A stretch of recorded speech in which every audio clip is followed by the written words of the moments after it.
up, everybody? It's Aaron from the Best Family Homestead, and Robert, I think, is trying to steal the chicken coop. Like this, the pullet house. The apartment right here. That's like $3 grand in New York. Right? So it is finally, you guys saw in the last video I did of this ran out of time. I need a few more hours in the day, but today is finally moving day for our royalty going to the Taj Ma Coop. So a couple things we've got to do. I got to take these, since my tractor will pick it up, I've got to take the 6x6s off. Not a big deal. I'm still going to set it back on the 6x6s on cinder blocks. Get it up out of the water. We've got to get our chicks into a box so we can pick the brooder box in here. And then get it moved before we put them in here. And that's almost all that's left. Oh, we've got to build them a little nesting or a roosting pole, because little ones, they need to learn to roost so that they get used to it. That way they can roost in the chicken house. So we will get started moving some stuff around here so we can get the tractor up to it and get our spot cleaned up.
Alright, so the plan is we're going to pick up the chicken house and we're going to put it right here in this area.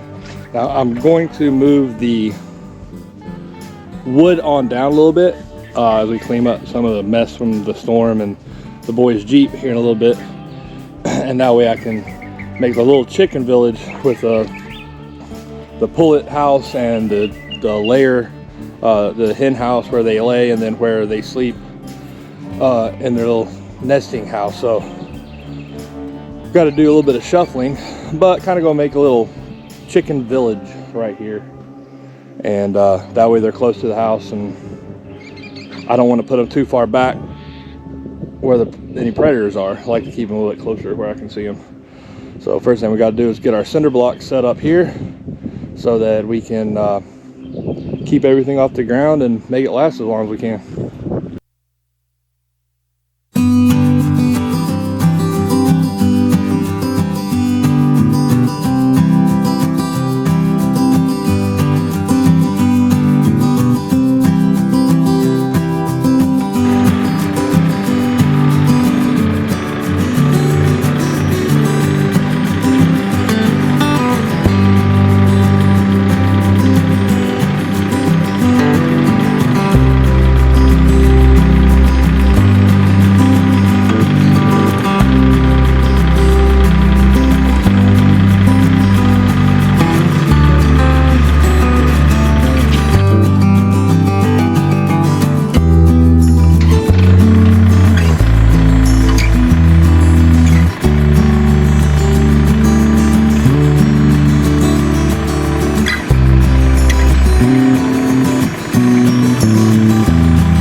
we looked up the going price of lumber at Lowe's, and I did a quick cut list of how much it would take to build this if I bought it at Lowe's. Right now I have $80 in the entire building. That is all. The biggest expense was the hardware cloth. I could have done it cheaper if I used chicken wire, but raccoons can get through chicken wire.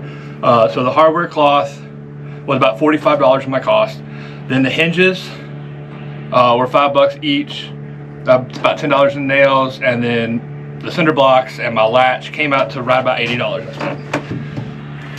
To get this, all the materials to build it at Lowe's or Home Depot would have been about $830. And when I did the cut list, I didn't even figure on 2x6s for like the trusses. I figured 2x4s, and then most of this wood is a lot of it is a full 1 inch, but it's 1 by 8 inches thick, and this building is almost 10 foot long.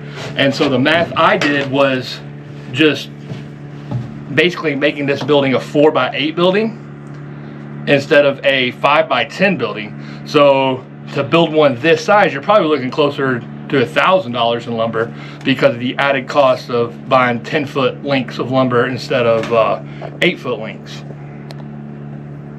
So for $80, I'm pretty darn happy. And of the $80, we've got a couple hours in work extra in getting the pallets, cutting the wood, salvaging the tin.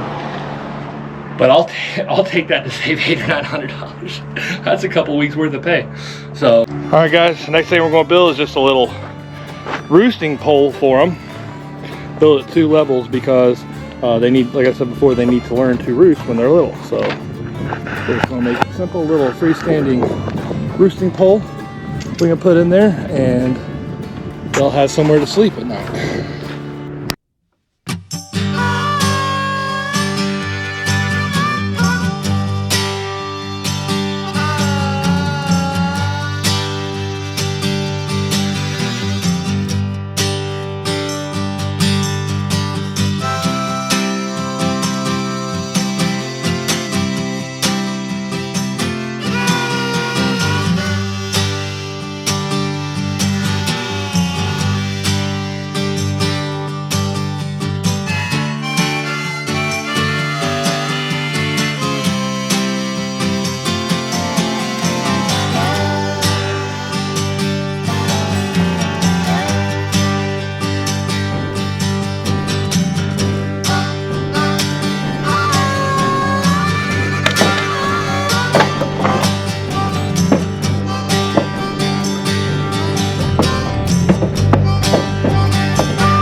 mini chicken roost. Yep. So now the little dudes have somewhere to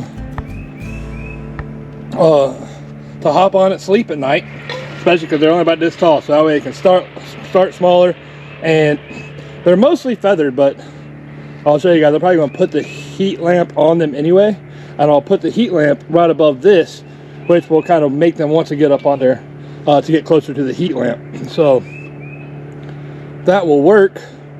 You could take the same design and put some boards across it and make you a little plant stand, yeah, or something like that. I mean, this is pretty much as easy. Well, that took us 9 minutes. The scrap wood, so lots of stuff you can do with that. Yeah. So and you know, you could, the couple little modifications you could if you wanted to make it stronger, but with these 45s here, like that, you could make a good size shelf or bench or anything, and it would be very strong to work on. Exactly. I'll tell you what, Robert, these pallets are useful for so many things. Absolutely. Like sawhorse, like perfect sawhorse stand. I don't think I've ever had like a sawhorse table that you could legitimately like move around on a job site, and that's actually sturdy enough to work on. It's not super light, but it's stable and you can still move it. A couple guys set it on the sawhorses and have a good table that is easy to break down. Yeah. Money.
I didn't know when I first got this chainsaw, I actually had ordered a shorter bar for it.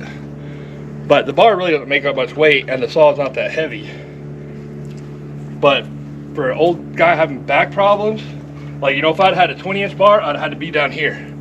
But with this one, I can reach right to the ground and stand up nice and straight and not have any weight on my back, just holding on my arm. Definitely turned out well. All right, guys, so we've got it in place. We're going to wait until we get the brooder box moved in here to put our little our little nesting box up. I'll tell you what, you know, it's warm out there in the sun, and it surprised me every time I came in here. Like, it's got to be 10 degrees cooler.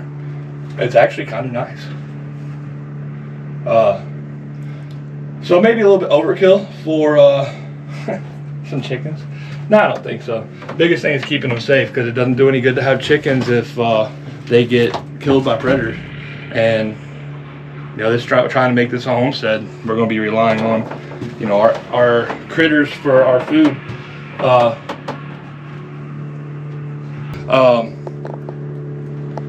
We have had a lot of comments on almost every video we do that involves any building or anything with the houses, and people have asked me, how long does it take your wood to dry? Why aren't you drying your wood? You know, talk about the wood on the sawmill. What kind of moisture barrier are you going to use? You know, how are you going to make it last? Built correctly, especially you know, building out of rough cut lumber, which is thicker, as long as you get it generally off the ground, you don't have to worry about it. I would just want you guys to think about stuff you've seen in my videos and on Robert's videos. Robert's house is 140 years old. Robert's smokehouse about 120 years old. My smokehouse is somewhere around probably 80 to 100 years old. My house is almost 200 years old. My mom and dad's house up in North Carolina is 120 years old. The chicken coop at my mom and dad's house and all the barns are all over 100 years old. The wood was not dried in a kiln, and it was not pressure treated. There was no moisture barrier, and they're all still standing. Now, when I build something, I want to build it to last the rest of my life. So I figure another 30 or 40 years. You figure a lot of these buildings built real similar to this have lasted 100, 150 years, and they're still there. So, maybe if you were building a new house, because the quality of materials that you're going to get from Lowe's or Home Depot, the wood's not going to be as good a quality wood as what I cut out here. It's more inexpensive stuff. Maybe it makes sense to spend the money, or if you don't have access to a sawmill or something, but to add the moisture barriers and use the pressure treated stuff. But really, for what we're doing, we're not going to spend the extra money on that. And the wood drying isn't really a factor when you're just building a chicken house. Now, when I build any furniture or cabinets or something, yeah, I'm going to kiln dry my wood. But this stuff's going to last. It's going to be here for a long time. You have anything to add on that one, Mr. Robert? Because I know me and you have talked about this subject quite a bit after reading the comments. Well, I know I got a lot of comments, especially on TikTok, about the roof when it went on. And people said there's no moisture barrier under my roof, and it's not on plywood decking. Right. What they didn't understand is this isn't new construction. This isn't a new house. This is an old house. For one, the attic is designed to breathe. Yeah. And that's the biggest thing when you're dealing with an old house. Is old houses are designed to breathe. They're designed to stay cool in the summer and warm in the winter by way of massive chimneys that obviously in both of our houses we don't use anymore. Or massive fireplaces, I should say. But the thing is there is a difference between modern construction and historic construction when you're dealing with something like this. And as long as you build it the way it was built before, then it will last as long as it's already lasted. Exactly. Exactly. I mean, think about how simple the design on your smokehouse is. Yeah. Over 100 years old. Yep. Even and those beams, they're rotten, and we're going to replace them because they're halfway rotten. Those 6x6s, they're still there. The building's still standing. The building's still solid, and a lot of the issues that have come from the smokehouse is just from the lay of the land. If it hadn't been grown over and covered in wisteria for 40 years, it'd be in much better shape than it was. So you take that into account, all that moisture and wisteria everything. Is evil. But yeah, it's just keeping it dry, keeping it off the ground, keeping it dry, and building it like they used to build it versus going modern construction which there is a huge difference between modern construction and historic construction, and that's what a lot of people understand this, but there are some people that don't understand. There's a lot more wood in the old constructions. There's a lot more wood. Plus, when you talk about nominal wood you get from Lowe's or Home Depot, 2x4s, 1.5 by 3.5. Yeah. All the wood in these old houses, like in my house, is not even 2x4. It's like 3x6. I mean, massive, huge pieces of wood. So, and again, these houses were designed to breathe. Everything's designed to breathe, and that's a big thing too. Whereas modern houses are insulated so tight, they don't get fresh air. These houses are designed to breathe, and that's like with. It's a big preservation over restoration things, preserving it as an old house, rather than trying to modernize it. Yep. And so I just wanted to answer that question because I know a lot of you have asked it. What we're going to do about drying and preserving the wood. Now, a lot of the stuff, the caveat on that, the stuff in the house, on my house and Robert's house, any wood we put in will be getting treated with either tin bore or Boracare, which is nothing more than borax, which has been around for a long time, just to keep it from getting bugs. It's a preventative.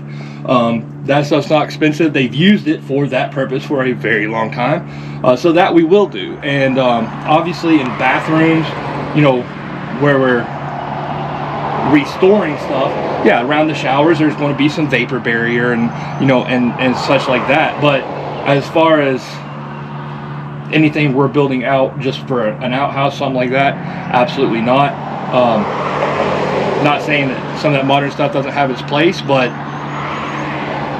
I'm looking to live in this house. Shoot, I'm 40. Yeah, I'm gonna be here another 30, 40 years. I'm not gonna lie. So I would like for it to last for my kids, but you know, I try and build for my lifetime. And I mean, we can always spray this building down the top of the water seal. Right. Yeah. There's plenty of things that you can do to, you know, as long as it stays dry and the wood doesn't stay soaking wet. Yeah. I did put it up on the cinder blocks, you know, so it's going to, you know, not have any water touching it, and that alone is going to help it last a long time. Yeah. So you know, it's build for the by using the older construction methods like we've done here. And like in the smokehouse, it's going to breathe a long time. You don't have to worry about condensation because it is open, so you don't have stuff condensating. So anyway, just wanted to go off on a little bit of tirade there and address some comments. You know, no comments that make us mad or anything. We try to respond a lot to them, and we just wanted to share you guys our thought processes when we are working on some of these old structures, while we're not spending a lot of extra money on, you know, this, that, or the other, but we try and do as much as we can traditional methods, and more importantly, work with what we have. And me and Robert don't have tons of money, so if we don't have to spend the money on something, we don't. Like I'm a huge about trying to save money where I can. Repurpose, save, and work with what we have. Exactly. Now, I can't wait to have a nice creaky floor in my smokehouse. I know, it's coming up. I've got the 6x6 cut, so. There we go. Now, if we don't, well, too bad we got 2 inches of rain coming tomorrow. No rain, yep. Oh, goodness. So, as soon as it dries out, we'll get to that. All right, guys. Well, thanks for watching. Make sure and like, subscribe, and share. Check out Robert's channel, the Old Bird Farm Vlog. I'm still having to get used to saying that. Right. And we got a lot more stuff to come. So now we're going to go get our chicks and get this up, and you guys will see them in their new home on the next video. Thanks for watching.